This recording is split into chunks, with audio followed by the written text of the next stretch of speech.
Bonjour à tous, bienvenue de nouveau sur la chaîne Alchimie d'éveil. Aujourd'hui, une vidéo très rigolote. Nos plus grands erreurs de nos 15 dernières années d'alimentation végétale que nous avons fait et vous le faites tous les jours aussi.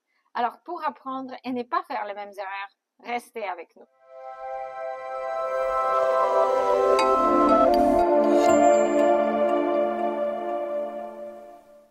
Avec Carolina et Abel, experts en alimentation végétale et vivante, nous avons derrière nous plus de 15 ans d'alimentation exclusivement végétale ou plus.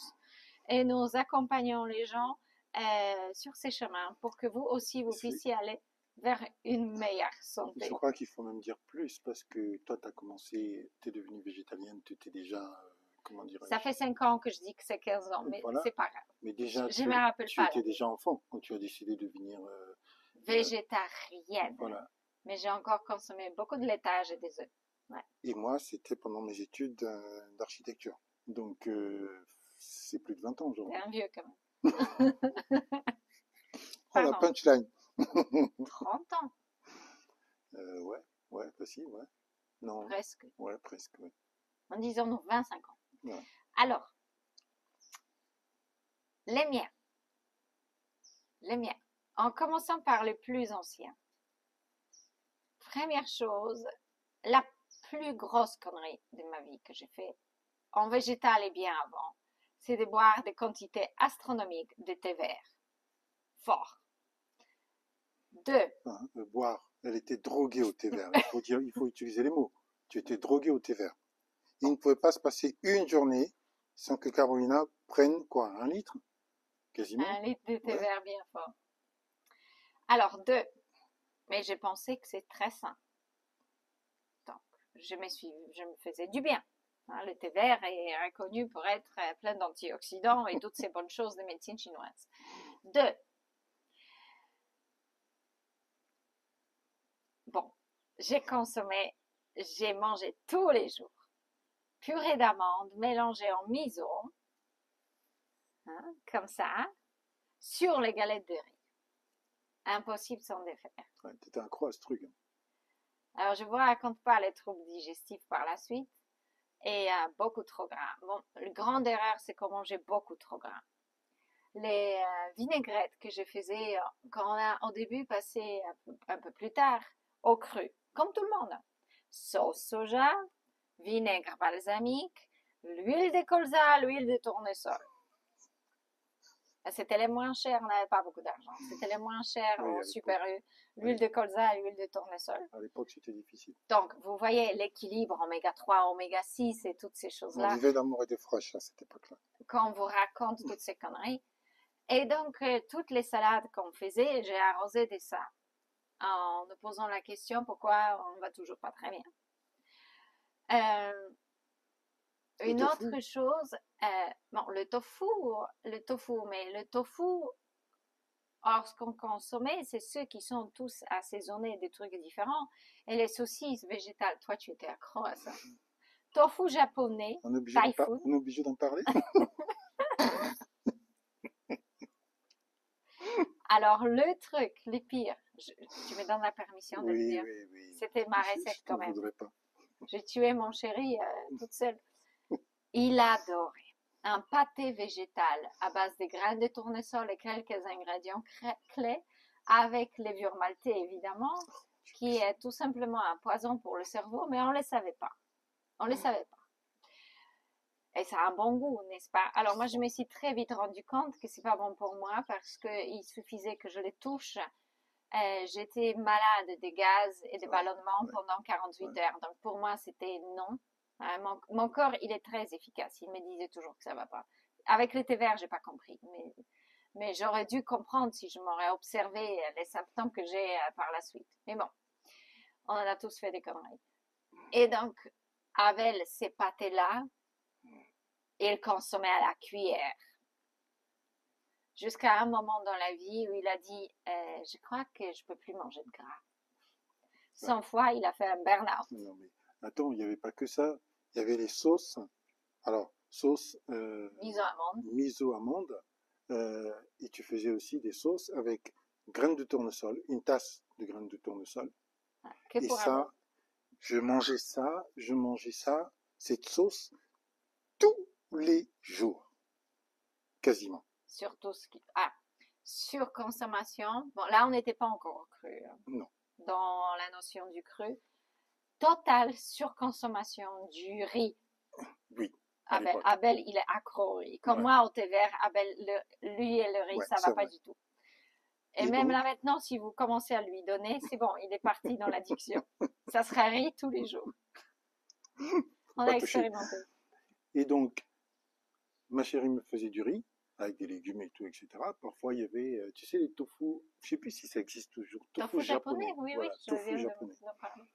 Et Certainement. donc la sauce, c'était, je sais pas si ceux qui ont à la maison le bol du blender, euh, comment dire, Des petits blenders que vous avez dans voilà, comment il s'appelle, Nutriboulette et voilà, toutes ces Nutriboulette, choses-là. voilà. Ce bol, il y a le petit, Avant, bol. c'était Tribest, blender de tri. Exact. Mais il y a Donc, 10 ans ou voilà. plus. Et il y a le petit bol pour faire les sauces. Donc, Carolina, elle le remplissait parfois. Enfin, bon, il était rempli de sauce. Et donc, normalement, j'étais censé manger ça Nappé. j'étais censé manger ça sur 2 jours. Mais, je sais pas, comme par hasard, le coude était trop, je sais pas, voilà, waouh. Et là, je nappais ça tous les jours. Tous les jours, graines de tournesol en quantité dans la tête. Alors, il faut savoir que, bon, parfois, j'alternais un peu avec purée d'amandes ou purée de cacahuètes. Voilà. Mais c'était, waouh. C'était un truc, une addiction. Alors, je vous dis, il faut savoir que les sauces de Carolina, elles parlent, mais les sauces de Carolina, c'est, À tomber par terre. voilà, Donc, vous résistez pas trop, c'est- je le sais. et donc, je nappais ça dans les légumes, je nappais ça parfois dans les pommes de terre, mais surtout le riz. Euh, et il y avait une chose aussi, c'est que tous les matins, pendant une période, ça a duré quoi? Peut-être 2 ans? 2 ans? On prenait un jus, magnifique jus, 1 litre de jus frais, Oui. fruits et légumes, Et une un part, gâteau cru un gâteau cru. au chocolat. Tous les matins pendant 2 ans, un gâteau cru. Tu faisais, j'aimais pas trop caroube, mais c'était plutôt cacao. Alors Cacao, là, ce caroube, truc. toujours mélangé. Alors il faut savoir que ce gâteau, C'était un petit gâteau. enfin un petit. Normalement C'est le le gâteau. petit moule que vous ouvrez, c'est le petit moule. Alors Donc c'est un petit gâteau, mais vous voyez, c'est pas gonflé, hein, c'est un gâteau cru. non, mais Fait beaucoup moins gras il que ce faisait que vous quoi à peu voyez près, je sais pas. dans les pâtisseries crues. Ouais, de cette taille-là à peu près. Je sais même pas comment dire le nombre de centimètres en hauteur. Oui, avec beaucoup de bananes et tout ça. Mais il y avait évidemment un peu de noix de coco râpée. Il Un y peu. avait un peu de noix de cajou. Donc, c'était un pur mélange carbohydrates gras, hein. Évidemment, tous les aliments extrêmement sains, aucun souci là-dessus, sauf cacao peut-être. Mais quand même, vous voyez le mélange? Donc, matin, purée, noix de cajou, banane. Bon, vous imaginez hein, ce genre de truc. C'était à peu près ça. Et il faut savoir aussi que ce gâteau, normalement, il était fait pour plusieurs jours. Mais quand vous commencez à couper une part, Non, tu mangeais un quart, pas plus, ah non, maximum. non, mais il y a des fois, d'accord, où je mangeais la moitié dans la journée. Je me rappelle. Ah non, mais attends. Il y a des moments, au début, oui, c'était un quart, mais après, c'est devenu une addiction. C'est même arrivé des jours où j'avais mangé le gâteau dans la journée. Ça arrivait des jours où je mangeais le gâteau dans la journée. Pas en une fois, mais par petits bouts, parce que vous coupez la moitié, vous reprenez encore et tout. Et il Ah, faut il était savoir que, excellent. ah C'est non, vrai que c'est excellent. Mais c'est toujours ça. Lorsqu'il y a le mélange du gras et ouais. du sucré, peu importe que ce soit naturel ou pas, notre cerveau, il n'a plus tous ses repères. Et encore pire si vous ajoutez du sel là-dedans. Et alors, il faut savoir que derrière tout ça, après, il y avait des smoothies avec, voilà, des noix de cajou dedans, parfois, tu sais. Au début, évidemment. Donc, c'est là où on commençait à se tourner vers le centre Hippocrate et tout ça. À Wigmore, il n'y avait pas d'autre chose à l'époque, hein. Non, Là, tout le monde faisait tout à base d'oléagineux. Et ça allait moins bien qu'avant, en fait, lorsqu'on mangeait végétal cuit, hein. C'était Mais c'était cette époque-là, vraiment, on mangeait beaucoup. Enfin, surtout moi, je me rappelle, je mangeais beaucoup de gras, je me rappelle. Et il y avait pas que ça. mais vous faites Il y a, certainement cette erreur-là en passant vers bah, l'alimentation végétale. Toute la cuisine est basée sur les oléagineux, mais les tonnes de noix de coco, les tonnes de noix de cajou, graines de les graines de tournesol, les tournesol, amandes, purée d'amandes, les c'est graines de courge. le tahini, c'était et la purée et ta sauce avec les cacahuètes et puis attends, purée de cacahuètes, il y avait quoi d'autre qui entre en ligne de compte, je me rappelle même plus. Sauce soja. Voilà, Sauce sauce soja, soja. tomate. Oh, Et attention, en sucré avec sirop d'agave. ce Pas cher, truc, pas cher, n'est-ce pas? Les ce truc, pires des sucres naturels que vous puissiez utiliser. waouh. Je conseille sirop d'érable et miel, ça c'est excellent. Sucre de coco, ça va, mais toutes les autres choses, laissez de côté. Peut-être sucre complet de canne de temps en temps, mais n'abusez pas. Et bah aussi, bah bien sûr, les levure maltais, c'est là, c'était un truc, ça, c'est, oh, vous y allez, hein, vous y La allez, base quoi. des fromages végétaux, n'est-ce pas? Exactement, On voilà. a même encore une vidéo, il y a 6 ans, 7 ans, 6 ans, je sais plus. Mais on a fait une vidéo avec levure maltais où on consommait plus, mais on considérait encore que c'est bien en tant que transition. Mm, Donc on a ouais, même fait des erreurs sur notre chaîne. mm. Attention, on grandit. Que c'est bien pour une transition de l'animal vers le végétal. Je pensais que c'est moins pire. Mais en fait, j'ai appris que je pense qu'il faut les mettre un peu pareil parce que les levure maltais contient des glutamates qui dans notre cerveau sont convertis en glutamate de sodium. C'est terrible. Vous savez Mais les conséquences des glutamates de sodium. c'est une addiction, hein. C'est une Même ici addiction. où on est ici, où je me dis, il y a quelqu'un qui consomme de la levure maltais, je vais lui dire, mais oh la vache, qu'est-ce qu'il peut en mettre dans tous ces, Dans dans, tous les, à toutes les sauces, dans tous les il plats. arrose. C'est fou.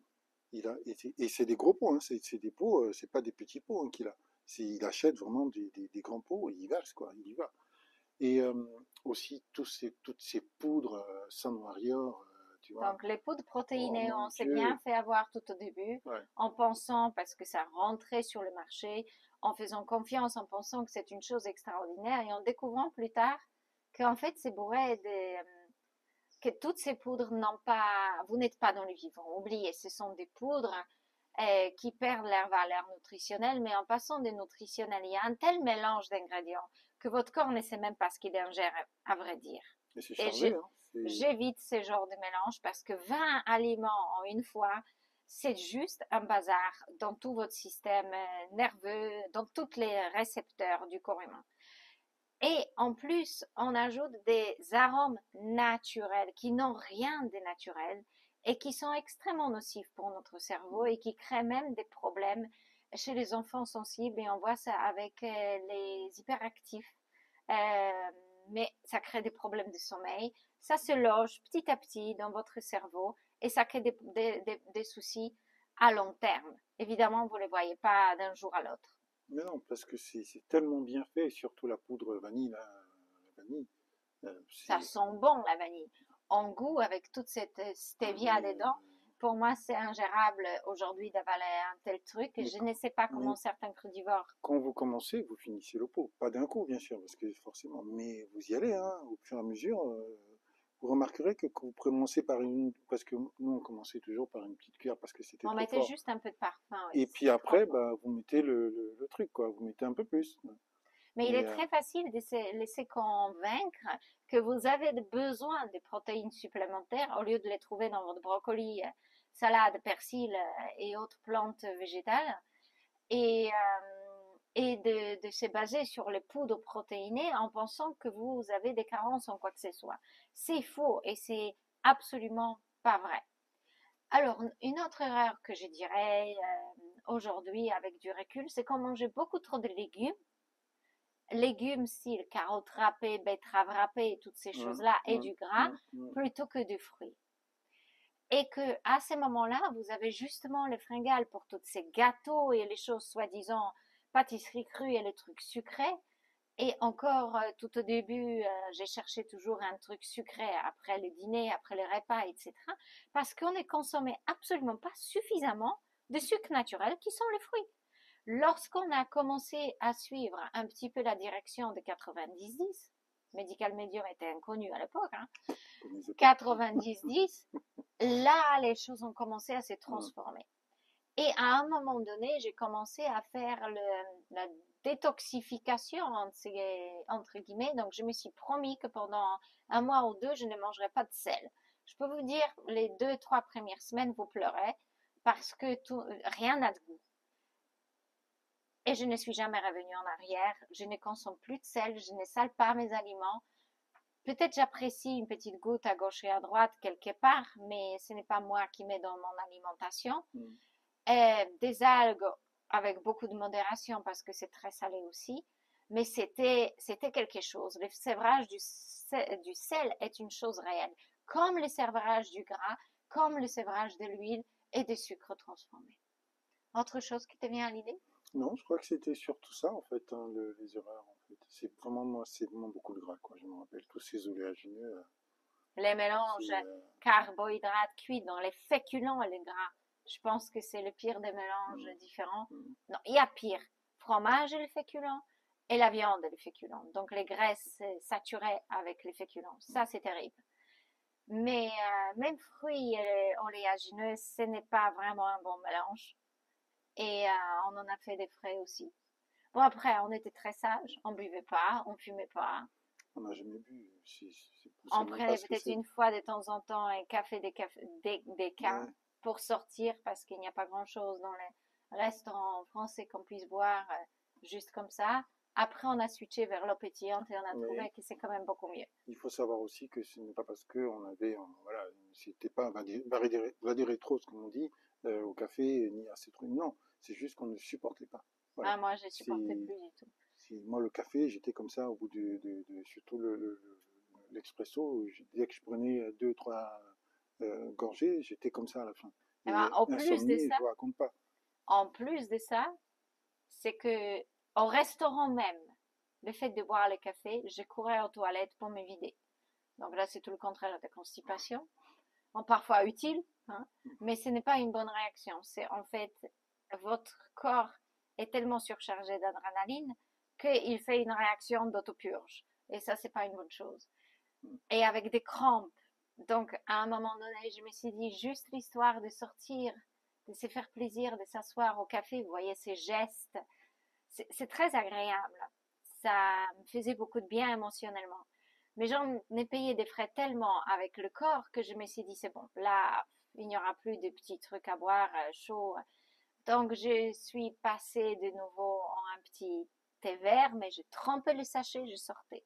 Pour ne pas avoir les surdoses d'adrénaline parce que le thé vert, je ne le supportais plus du tout non plus. Voilà, lorsque vous devenez de plus en plus pur, votre corps vous donne des très grandes indications. Ah oui, une erreur. De consommer, malgré les réactions de mon corps, mais puisque tout le monde pense que c'est tellement bon, les produits lactofermentés. Donc faire notre kombucha maison, kéfir de fruits maison, acheter des choucroutes et toutes ces choses-là, parce que c'est bon pour votre microbiote.